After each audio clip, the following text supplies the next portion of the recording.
नावा आडनावावरून एकमेकांना जज करत राहतो. हा, नुसत्या नावावरून नाही, कपड्यांवरून, शिक्षणावरून, हातातल्या मोबाईलवरून, पायातल्या पायताणावरून. त्यापेक्षा थेट माणूसच बघावा ना. एक्झॅक्टली. आपले विचार जुळता येतात.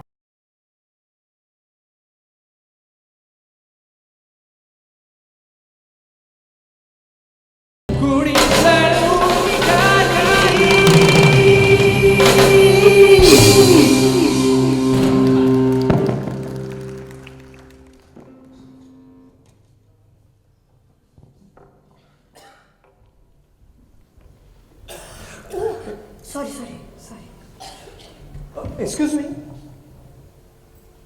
हां, तू तीच आहेस का? कोण? तीच कोण? अगं, तुला मी शोधत होतो, खूप शोधलं तुला. कुठे? फेसबुकवर? मग इंस्टाग्रामवर? सगळ्या विश्वात.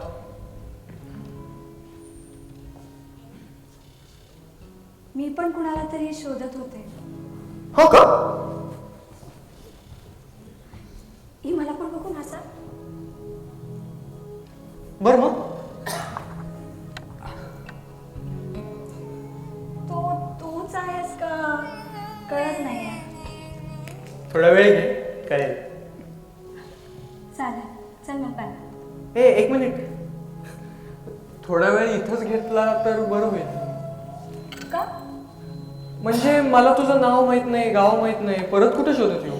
मी अनन्या. मी केदार. केदार. आडनाव घेऊ की निवांतपणे जाणं? फॅन्टॅस्टिक, मला हे आवडलंय. हा, खरं तर मी नाव पण विचारणार नव्हतो. पण मी पचकले ना. खरंच आहे, आपण नावा आडनावावरून एकमेकांना जज करत राहतो. हा, नुसत्या नावावरून नाही, कपड्यांवरून, शिक्षणावरून, हातातल्या मोबाईलवरून, पायातल्या पायताणावरून. त्यापेक्षा थेट माणूसच बघावा ना. एक्झॅक्टली. आपले विचार जुळता येतात. आपली मैत्री होऊ शकते. नुसती मैत्री नाही, आपलं प्रेम होऊ शकतं. काय? हा, आपलं प्रेम होऊ शकतं. पण हे बघ, घाई नाही, सक्ती नाही, अपेक्षाही नाही. मग मी तुझ्या प्रेमात पडलोय हे आज मी जाहीर करतो. हा, तू माझ्यावर प्रेम करायलाच पाहिजे असं अजिबात नाही. असं कसं? कारण माझं प्रेम आहे तुझ्यावर. आणि तुझं स्वातंत्र्य अबाधित ठेवूनच मी ते सिद्ध करू शकतो. असं असतं? हा, आपलं असंच आहे.